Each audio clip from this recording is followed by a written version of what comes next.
ten najkrajší, najfascinujúcejší a najdlhší príbeh, ktorý sa ťahne od večnosti po večnosť, je Boží príbeh s ľudstvom. Tento príbeh je dodnes nedokončený. Dal by sa rozdeliť na dve časti. Tá Božia dokončená časť v osobe Ježiša Krista a tá, ktorá ešte stále nie je dokončená.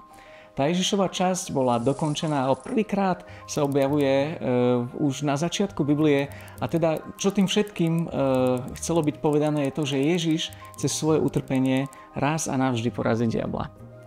O roky neskôr Ježiš na Golgotskom kríži zvolal: je dokonané. A ľudstvo dostalo raz a navždy vykúpenie. Nedá sa k tomu nič pridať, nedá sa od toho nič odobrať. A potom je tu tá nedokončená časť veľkého poverenia. A to, čo je krásne, je to, že Boh do nej pozval každého jedného z nás. A už v starej zmluve, v Genesis 12. kapitole, je zmluva s Abrahamom. A v tejto zmluve sa píše, a je tam jeden skvelý princíp, kde Boh hovorí, že požehnal som ťa, aby si sa stal požehnaním pre národy. Tento princíp sa v Božom slove opakuje 395 krát.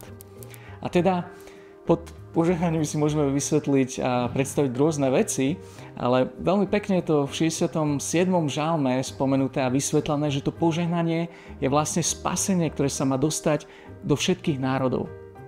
Ježiš povedal svojim učeníkom v Lukášovi a zhrnul to veľmi krásne v jednej vete a povedal: tak je napísané, že Kristus bude trpieť, tretieho dňa vstane z mŕtvych a v jeho mene sa bude všetkým národom, počnúc od Jeruzalema, hlásať pokánie na odpustenie hriechov. My častokrát ako kresťania sa uspokojíme s tou prvou časťou tejto vety a sme radi, že sme spasení a tým to končí. Ale Pán Ježiš pokračuje jedným dychom v jednej vete, že to spasenie sa má dostať ku všetkým národom. A ja to tak úsmevne poviem, čo Boh spojil, nech človek nerazdeľuje. Veľké poverenie je dokončiteľnejšie dnes ako kedykoľvek predtým v histórii. V zjavení Jána v 7. kapitole Ján opisuje svoje videnie, ktoré mal, a hovorí, že a potom som pozrel a uvidel veľký zástup, ktorý nikto nevedel spočítať, z každého národa, kmeňa, ľudu a jazyka stáli pred trónom a pred baránkom. Kde sme teda dnes v tomto veľkom obraze? Čo sa týka žatvy, máme ešte stále 7 000 nezískaných etnických skupín. Týmto skupinám niekto musí prísť povedať evanjelium, pretože ináč ho nebudú počuť. Je to 6,5 miliardy ľudí, ktorí nenasledujú Ježiša. Tá dobrá správa je, že máme ľudské zdroje silnejšie ako kedykoľvek predtým. Máme 5 miliónov kristocentricky zameraných zborov a máme 700 miliónov nasledovníkov Ježiša. Keď to teda dáme do tej perspektívy, kde sa nachádzame, tak máme 700 kristocentrických zborov na jednu nezískanú etnickú skupinu. To je úžasný pomer.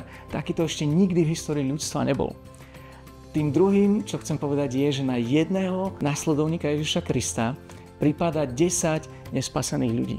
Tiež úžasné číslo. Teda z toho všetkého mi vychádza, že veľké poverenie je dokončiteľné v našej generácii. Boh však k tomu potrebuje teba.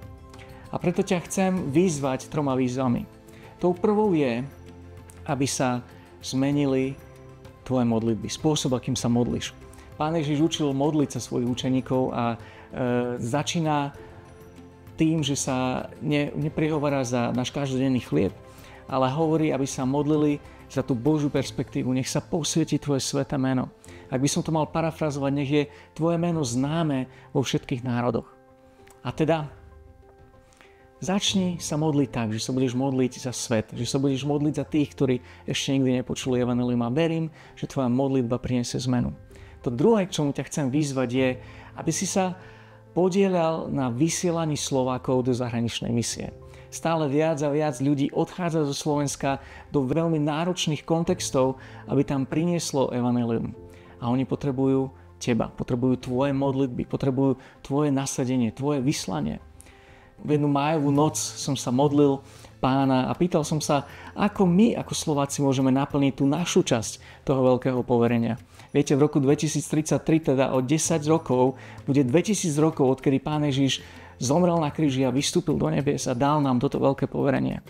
A mojou túžbou je, aby zo Slovenska vyšlo 100 misionárov, 100 ľudí, ktorí prinesú evanjelium týmto nezískaným etnickým skupinám.